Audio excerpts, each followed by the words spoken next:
មីសួរក៏ជាអាហារមួយប្រភេទដែលមានដើមកំណើតចេញពីប្រទេសចិនដែរហើយក្នុងវីដេអូនេះយើងនឹងទៅមើលថាតើវាផលិតឡើងពីអ្វីមានប្រយោជន៍និងហានិភ័យអ្វីខ្លះចំពោះសុខភាពសំណួរសួរថាតើមីសួរសម្បូរទៅដោយប្រូតេអ៊ីនឬក៏កាបូអ៊ីដ្រាតបើយោងតាមការផលិតមីសួរផលិតឡើងពីសណ្តែកហើយជាទូទៅគេនិយមផលិតវាចេញពីសណ្តែកខៀវសណ្តែកជាអាហារសម្បូរទៅដោយប្រូតេអ៊ីនជាហេតុធ្វើឲ្យគ្រប់គ្នាគិតថាមីសួរដែលផលិតចេញពីសណ្តែកក៏ជាប្រភពនៃប្រូតេអ៊ីនដែរប៉ុន្តែជាក់ស្ដែងមីសួរផលិតចេញពីកាបូអ៊ីដ្រាតដែលគេញែកវាចេញពីប្រូតេអ៊ីនសណ្តែករួចរាល់ក្រៅពីនេះមីសួរអាចនឹងមានប្រភេទម្សៅផ្សេងៗទៀតជាធាតុផ្សំដែរដូចជាម្សៅសណ្តែកផ្សេងៗម្សៅដំឡូងមីនិងម្សៅពោតជាដើមចំពោះមីសួរដែលផលិតចេញពីសណ្តែក 100% វានឹងផ្ដល់ភាពស្វិតខ្លាំងមិនងាយស្អិតជាប់គ្នាពេលចម្អិនអាហារនិងតែងតែមានតម្លៃថ្លៃជាងមីសួរដែលលាយជាមួយនឹងម្សៅដំឡូងមីនិងម្សៅពោតដែលងាយដាច់និងស្វិតជាប់គ្នាពេលចម្អិនចំពោះប្រយោជន៍នៃការញ៉ាំមីសួរវិញ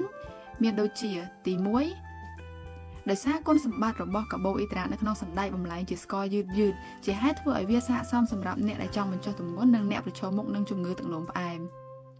ទី2មីសួរជាអាហារគ្មានក្លូតិនដូចនេះអ្នកដែលមានអាឡែហ្ស៊ីនឹងក្លូតិនអាចបរិភោគវាបានយ៉ាងមានសុវត្ថិភាពទី3មីសួរគ្មានជាតិខ្លាញ់គ្មានខូឡេស្តេរ៉ុលនិងមាន glycemic index ទាបធ្វើឲ្យវាស័ក្តិសមសម្រាប់អ្នកចង់បញ្ចុះទម្ងន់និងអ្នកដែលប្រឈមមុខនឹងជំងឺសរសៃឈាមនិងអ្នកជំងឺទឹកនោមផ្អែមនិងទី4ក្នុងមីសួរ100ក្រាមមានកាកសរសៃប្រហែល 0.5 ក្រាមដែលស្មើនឹង 2% នៃបរិមាណកាកសរសៃចាំបាច់សម្រាប់រាងកាយប្រចាំថ្ងៃកាកសរសៃថែមទាំងជួយឲ្យយើងឆ្អែតបានយូរជួយសម្រួលដល់ការរំលាយអាហារនិងការធ្វើការរបស់បាក់តេរីនៅក្នុងពោះវៀនថែមទៀតយ៉ាងណាក៏ដោយការញ៉ាំមីសួរអាចបណ្ដាលឲ្យទី1មានបញ្ហាអាឡែហ្ស៊ីចំពោះអ្នកដែលមានបញ្ហាអាឡែហ្ស៊ីនឹងអាហារប្រភេទសណ្តែកគួរជៀសវាងការញ៉ាំមីសួរព្រោះទោះបីជាវាមានសារធាតុផ្សំជាកាបូអ៊ីដ្រាតប៉ុន្តែក្នុងមីសួរក៏មានប្រូតេអ៊ីនពីសណ្តែកដែរទី2ប្រឈមមុខនឹងសារធាតុគីមីភាពសថ្លារបស់មីសួរកើតឡើងពីការធ្វើឲ្យសឬយើងហៅថា bleaching ដោយប្រើ sulfur dioxide ហើយសារធាតុគីមីប្រភេទនេះអាចបណ្ដាលឲ្យប៉ះពាល់ដល់សុខភាពប្រព័ន្ធដំណក់ដង្ហើមនិងបណ្ដាលឲ្យរលាកភ្នែកបាន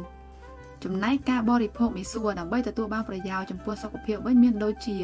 ទី1មុននឹងញ៉ាំឬយកមកចម្អិនយើងគួរតែលាងសម្អាតជាមួយទឹកជាមុនសិនដើម្បីកាត់បន្ថយហានិភ័យនៃសារធាតុគីមីដែលមាននៅក្នុងមីសួរ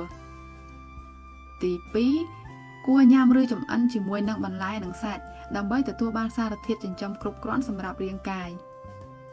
ទី3មីសួរល្អចំពោះអ្នកចង់បញ្ចុះទម្ងន់និងអ្នកជំងឺទឹកនោមផ្អែមប៉ុន្តែការផ្សំគ្រឿងដូចជាស្ករអំបិលប៊ីចេងនិងខ្លាញ់នៅពេលចម្អិនច្រើនពេកអាចធ្វើឲ្យយើងប្រឈមមុខនឹងការឡើងទម្ងន់ជំងឺសរសៃឈាមនិងជំងឺទឹកនោមផ្អែមបានទី4យើងគួរសង្កេតមើលអាហារូបត្ថម្ភនិងធាតុផ្សំនិងការទទួលស្គាល់ពីចបផលើសំបកកញ្ចប់ព្រោះសញ្ញាសម្គាល់នេះមានន័យថាផលិតផលផលិតចេញពីរោងចក្រដែលទទួលស្គាល់ពីក្រសួងឧស្សាហកម្មនិងសិប្បកម្មយើងដឹងហើយថាអាហារនិងការធ្វើលំហាត់ប្រាណជាគន្លឹះសំខាន់មួយសម្រាប់ការថែទាំសុខភាពដូច្នេះយើងគួរយកចិត្តទុកដាក់ចំពោះអ្វីដែលយើងបានបរិភោគនិងបរិភោគអាហារឲ្យបានចម្រុះដើម្បីទទួលបានសុខភាពល្អសូមជួយ like និង share ប្រសិនបើអ្នកយល់ថាវីដេអូនេះមានប្រយោជន៍ចំពោះអ្នកនិងអ្នកដទៃ